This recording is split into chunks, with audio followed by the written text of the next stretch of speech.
What's up guys, it's Tom with Ferris Engineering, and today we're going to be going over the install for the front splitter on the Toyota GR86. Alright, so here's what you'll receive with your splitter kit. You'll receive 2 splitter rods or ties. Your hardware kit will include all of the hardware, spacers, rod ends, everything that you need to attach this to the car. You're going to have 2 pre-drilled Clevises, 2 standard Clevises that have threads in them, the race upgrade brace, and of course the splitter element itself. All right, tools needed to install the splitter. We're going to start with a impact, a 3/8 impact or ratchet will work as well. A 12mm socket, 10mm socket, 9/16 wrench, 11/16 wrench. You need a 4mm Allen socket or wrench, key, whatever you want to call it. A 5mm socket wrench or Allen key. Panel popper, clip removal tool, flathead screwdriver, whatever works best for you. A tape measure or some sort of measuring device. Some touch-up paint.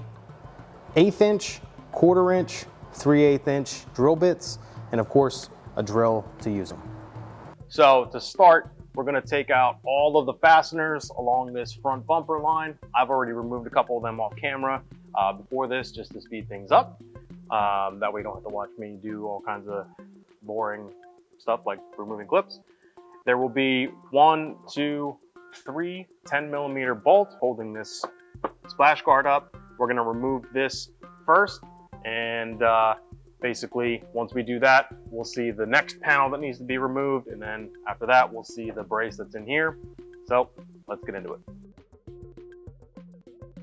So basically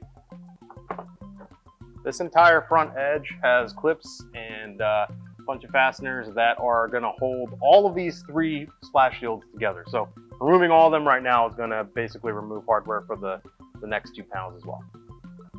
So this comes off. You could take this splash shield and put it somewhere. You could sell it on eBay if you want. We're not going to be reusing it. All right, given that we took all of the hardware off of the leading edge of the bumper in the last step, most of the hardware is already removed for this lower radiator support, splash guard, shield, whatever Toyota calls it. So all that we'll have left here are the 3 10mm bolts that hold it on the rear. Those of you who had a BRZ, first gen BRZ or FRS, this piece actually will look a little familiar. It's slightly different, but it is basically the same basic part. So then we can take that off. Now we need to remove the brace that is inside, or support that's inside this chin, bumper chin or whatever. There's going to be 2 clips, one right here and one right here, kind of on either side. They're going to go from the top down. So I'm going to take my panel popper and remove that now.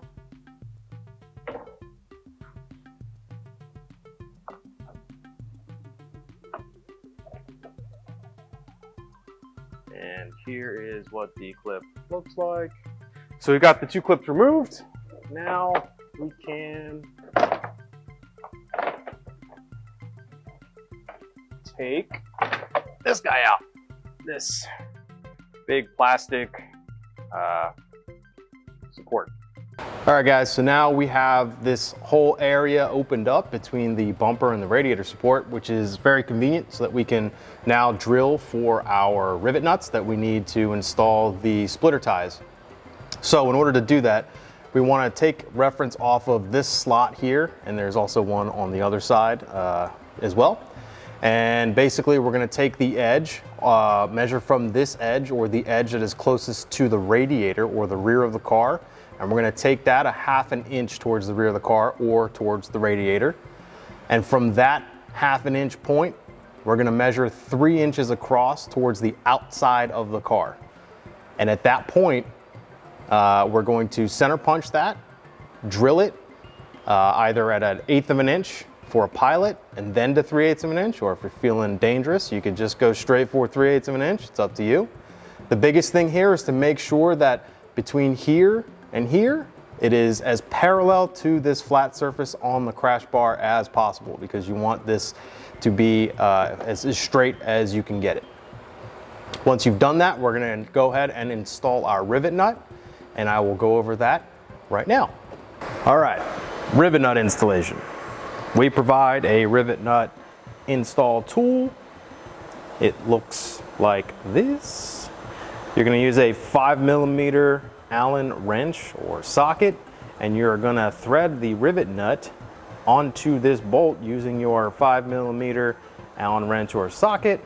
You're gonna hold back the nut portion or the installer portion of the tool with a 9/16 wrench, and you're gonna insert the rivet nut completely into the hole. Make sure that this flange portion of it is flush, and then you're just going to tighten this nut up while holding back against this 9/16 nut.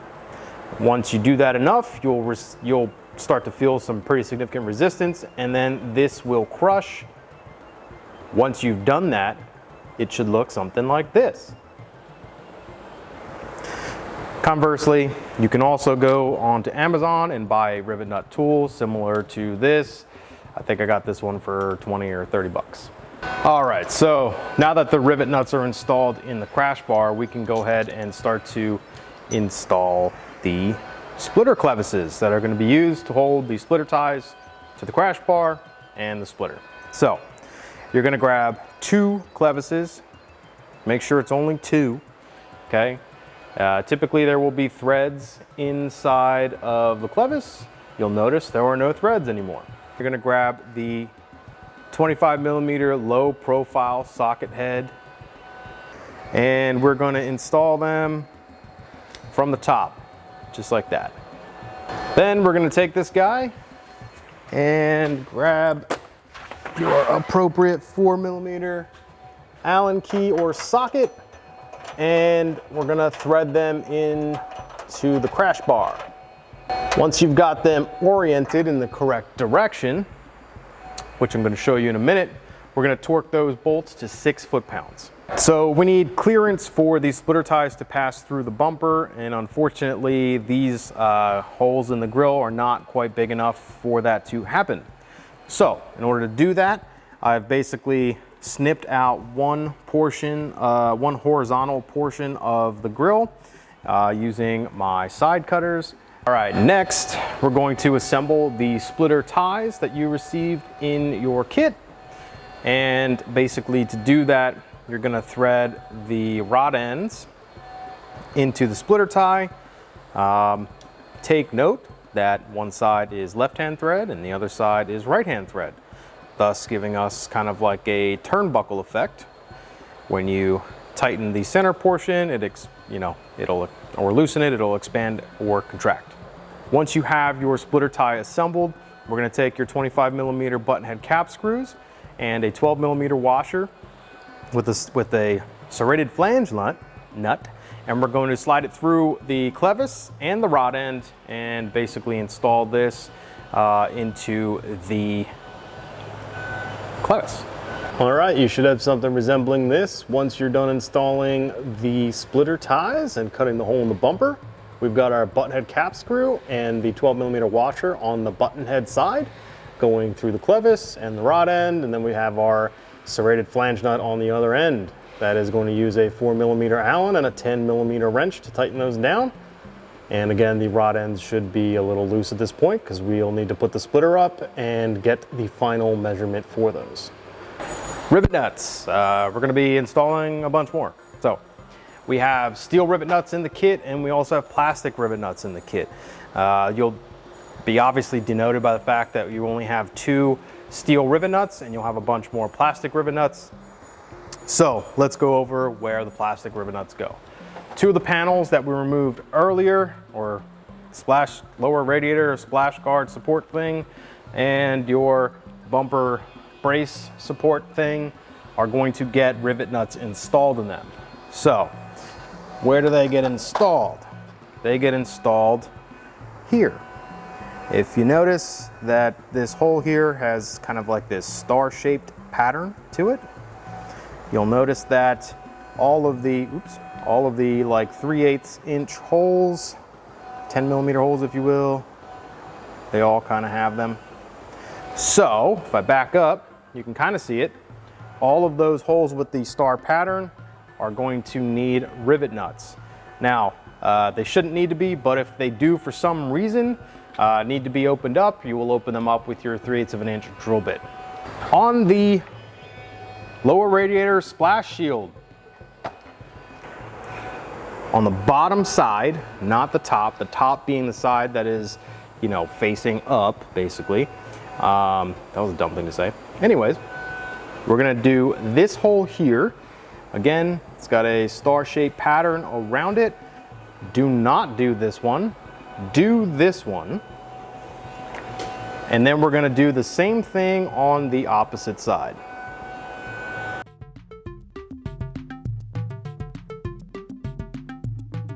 All right, we've got our rivet nuts installed in the bumper support brace and our lower radiator support splash shield. We're gonna install the bumper support brace back into the bumper, and that is going to be pretty simple. This guy is going to slide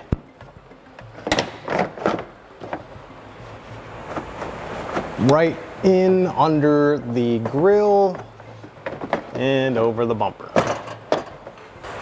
These two guys, remember these are the clips that come in from the top.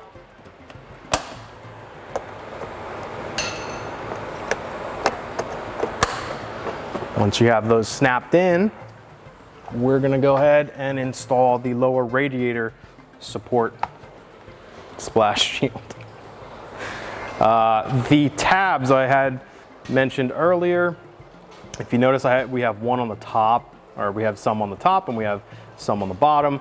These are going to sandwich that support brace we just installed. It can be a little annoying to make sure they all line up, but just make sure you don't force this thing in and make sure that this thing sits perfectly in there. You can verify it is in the right spot by the fact that this rivet nut will line up with a hole in the bumper, and that also these holes will line up in on the lower radiator support for you to bolt this back up correctly. All right, grab your 10 millimeter head bolts.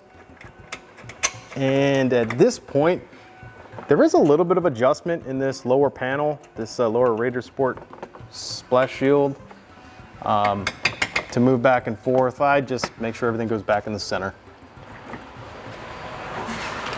Torque these to 6 foot-pounds.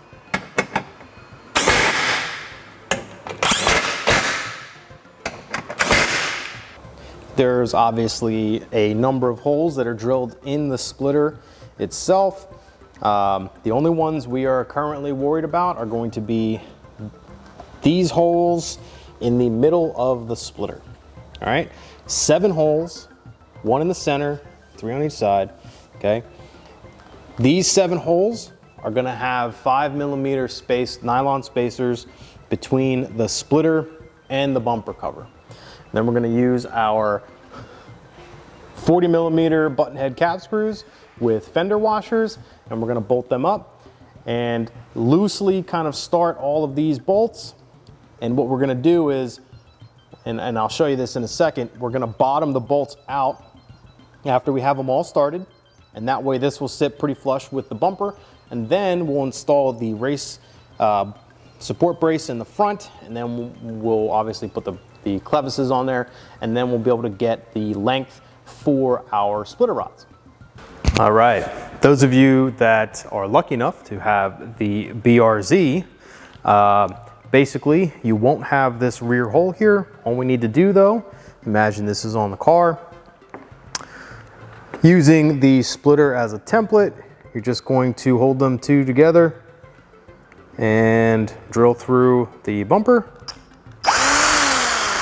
Hopefully, drill bit doesn't walk. Just like that. Now you've got your hole. All right, so what I've done here is attach the support brace on the bottom of the splitter. and I've bolted in the Clevises to the top of the splitter. For that, I used the 2 fender washers for the bottom and 25mm button head cap screws. They'll be these guys.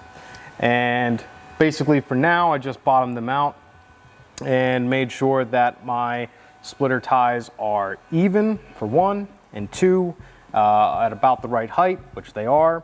If you need to adjust these, you'll have to drop the panels that we just put up, and well, you'll adjust them to the right length, and then in order to finish the adjustment, you'll need to drop the panels and tighten up the jam nut. But because I've got these in the right spot, what I'm gonna go ahead and do is torque these bottom bolts to 6 foot-pounds, and I'm gonna grab 2 more 25mm button head cap screws with 12mm washers, like so. And we're gonna go ahead and just slide them through the Clevises and the rod ends on the splitter ties. Just like that. I'm gonna go ahead and tighten those up. And now we're going to move on to the back to the underside of the splitter, and we're going to get install the remaining bolts. So now we have 3 bolts left. We've got this guy here, this one, and the outer bolt, outermost bolt in the bumper. What I normally recommend is that you work your way from the middle out, especially for those first 7 bolts that we've already installed. And so, because of that, I'm going to totally ignore it. And we're going to go and install this bolt first. The rear bolts are not as big of a deal because you can get to them very easily from the back. So we're going to take our 60mm button head cap screw and fender washer, and we're going to take 1 of our M6 serrated flange nuts. We're going to grab 2 15mm nylon spacers and 1 5mm spacer. Okay. Now let's see if I can do this without getting my big head in the way. I'm gonna stick these in between. I should probably also point out, I don't know if you can see it, there is a corresponding piece of metal, this hole here, which is where the bolt is going to be going into. Pretty stout piece of metal there. So we're going to take our bolt, run the spacers through it, get the bolt through the hole, and then we're going to use, or put our flange nut on the top of that metal. And this will have to be done mostly by feel. Once you have it in there, good and started, you're good to go. All right, we're gonna do something similar on this bolt here. Basically, we're gonna grab, but this time we're gonna grab a 45mm button head cap screw with a fender washer. And same thing, we're gonna push it through the splitter, but this time we're gonna use a 15mm and a 5mm spacer. Hopefully you can see that. It is going to thread into the U-nut for the splash shield. Sorry if my fat head is in the way. And there you have it. For this final outer bolt, you can do it without removing any of the other clips, but this clip for this like fender liner extension thing that we removed previously, kind of hard to see, it's right here. If you put it back in, remove it, it's gonna make your life a lot easier. Basically what we're gonna do here is very similar to the previous holes. We're gonna use a 40mm button head cap screw with a fender washer. This time we're going to put a 5mm spacer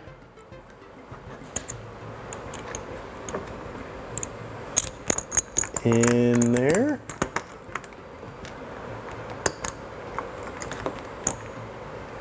And there will be a hole in the bumper. Push that guy in. Now the tricky part here is grabbing an 18mm M6 washer. And I'm doing this kind of blind here, so this is gonna be tough. But you're gonna wanna put, obviously, the washer over the bolt. Like that. And then you need to get the nut over it.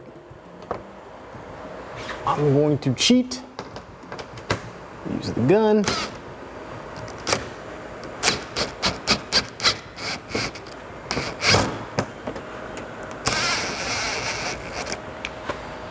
There you have it. Once you've got all the bolts started, go ahead and torque everything down to 6 foot-pounds, and that's gonna wrap up the installation. But what we wanna do is basically start by getting the center of the splitter by measuring between the 2 pre-drilled holes that are for the clevises for your splitter rods. Once you find that center point, make a mark. Put a piece of tape down and then make a mark that goes straight back to the rear, towards the rear of the car. Then we're gonna grab our air dam pieces that you will have received. All right. Now the portion with the, I guess, roughly 45-degree angle is going to be the outer side. So because this has the 45-degree on this end, this is going to be the passenger side. Another way to denote which side is which is this right angle bend on the end will always be the center. This is where the 2 halves will bolt together. So you'll get 2 pieces, one right, one left. Okay, so I've already done the driver's side just to show you guys how it will roughly look. I'm going to start bending up the passenger side just to give you guys an idea of how this is done, just by using your hands. So that center mark we made earlier, we're going to line up the center of the air dam, or the end of the air dam. Again, you want to make sure you have the middle portion. You're going to line that up even with the mark you made for the center of the splitter. And you're going to want to start kind of forming from the center outwards. And so to do that, basically we have this dip that kind of comes in or right here. And we want to just kind of use our thumbs to start forming this to that radius. And you'll notice that the front leading edge of the bumper isn't exactly flat. It's got a small curve. If you want, you can kind of shape the air dam to that curve. I just used my fat stomach to achieve that, which was too much. I could kind of bend it back a little bit. The key here is to make small adjustments and kind of move incrementally towards the end goal here. You don't want to go nuts and then have to bend it backwards, especially if you're doing a tight bend like over here by this fang, I guess you want to call it that. So we've got a nice little shape here. Now we're gonna basically tackle this fang or corner portion by kind of using my thumb as a kind of fulcrum and just kind of slowly start forming this. Show you guys a little close-up of what I'm talking about. You can see I have this bent with no bolts attached, but it does sit pretty flush up against the bumper without any kind of manipulation or anybody holding it or anything like that. On my center mark right here, and we're lined up roughly. I just have it kind of sitting there right now. So what we're gonna do now is put some painter's tape on the right underneath this air dam piece. So this will sit down on top of it, and then we're gonna trace the shape of the air dam, or the line of the air dam, so that when we drop this splitter in a second, we'll know where to place the air dam and where to drill the holes. All right, I've got the tape down on the splitter. Kind of see it right here. And all we're going to do now is trace, make sure the air dam is lined up with your center point again. And we're just going to trace the outline of the air dam, making sure that the air dam is flush up against the bumper. Now we're going to repeat the process for the other side, and we're gonna drop the splitter, and then we're gonna start drilling the holes for the splitter mounting. All right, so I've accentuated my line right here a little bit with a Sharpie. I previously did it with a ballpoint pen just to get a more exact line up against the air dam. But you can see this line right here. This is where the air dam sits. So what we want to do is line up the air dam section, center section or edge with the mark that you made for the center. And then you want to line up where you traced the outline of the air dam, like that. And then on the back side, there will be a series of mounting tabs with holes in them. And we want to just mark the center of those holes. So these are the mounting tabs I'm talking about. And so we want to mark the center of these holes and down onto the tape, kind of like this. You can see one here, and there is one here. So we're gonna drill these to a 1/4 inch. If you'd like, you can use a pilot, 1/8 inch drill bit for a pilot hole, but you don't really need that. This material does drill really nicely. So I'm gonna go ahead and drill all of these holes to a 1/4 inch, as well as for the other side. And we'll be back and I'll show you what this should look like when it's ready to get installed. Okay, I've got my holes drilled for the air dam installation. Basically what we're going to do now is grab your air dam piece, and you may have seen this earlier, but we have provided you with some edge guard, rubber edge guard. You want to run it, cut them to length and run it along the edge of the top edge of the air dam. And then for this downslope here, just all I did was cut some, stuck on the mic wire, some bevels, and did that as well. The edge guard is going to help seal up the bumper to the air dam, and then when you go to install this like this, there's a likelihood that you will gouge the bumper if it was just the raw edge of the air dam. So this will help prevent that as much as possible. Now, once you have the edge guard cut to size and installed along the air dam, we are going to install the bolts. We're going to grab a 25mm button head cap screw, an 18mm OD washer. You're going to slide them up through the bottom of the splitter, through the mounting tab on the air dam, and just use your hands and basically bottom out the serrated nut a pretty good amount. You should still be able to maneuver or manipulate the position of the air dam just a little bit, given that the 1/4 inch holes are a little bit bigger than the M6 bolts. And this will allow enough adjustment so that when we go to put this up onto the car, that this is a little bit out of the way. And when we go to bolt it up again, finally, you can push this up against the bumper and make sure it seals nice and tight against that. So go ahead and install all of the bolts in the manner I just said. Again, make sure that the bolts are, you know, about as tight as you can get them with your fingers. I'm sorry, the nuts are about as tight as you can get them with your fingers. And then we're ready to go and reinstall this back onto the car. The center connection between the two air dam pieces is going to require your M4 by 0.7 nylock nut, the M4 washer, and of course an M4 bolt, which will be 10mm long. The washer should be on the bolt head side. Doesn't matter which way you go through here, just make sure you have the washer on the bolt side. This you can tighten completely at this point. The rest of them are still going to be hand tightened.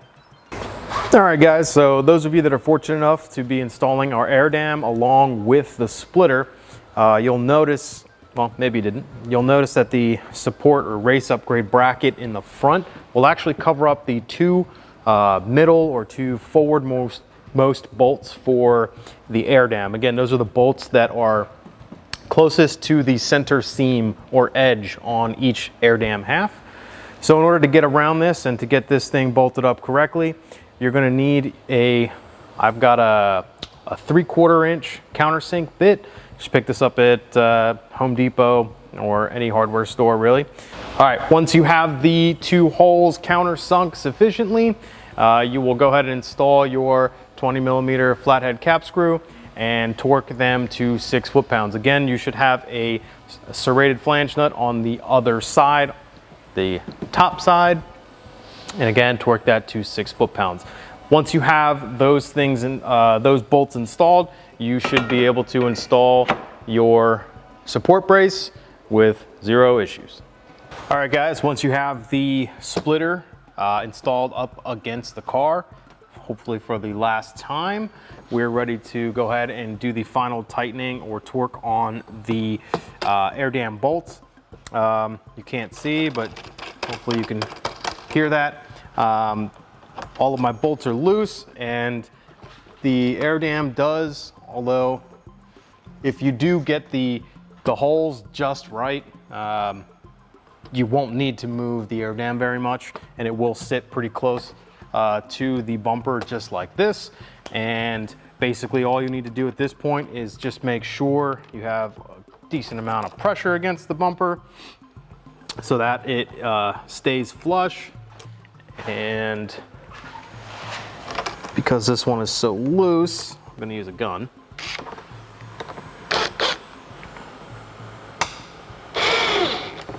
Sometimes what I do is get my nail under the washer and pull down on the what would be the nut, and the serrations on the nut will help prevent this from backing off, and that way you can go ahead and torque them without actually holding the nut on the back side. So starting from the middle and working your way out, you want to torque all of these bolts to 6 foot-pounds. And once you've done that, the splitter and the air dam almost fully installed. Next thing we got to do is get the splitter rods and clevises installed, and then we'll be good. All right, so with that quick recap, that's going to wrap it up for the installation of your front splitter on the GR86. If you guys have any questions, comments, or concerns, as always, be sure to email us at sales@varus-engineering.com. And until next time, we'll see you later.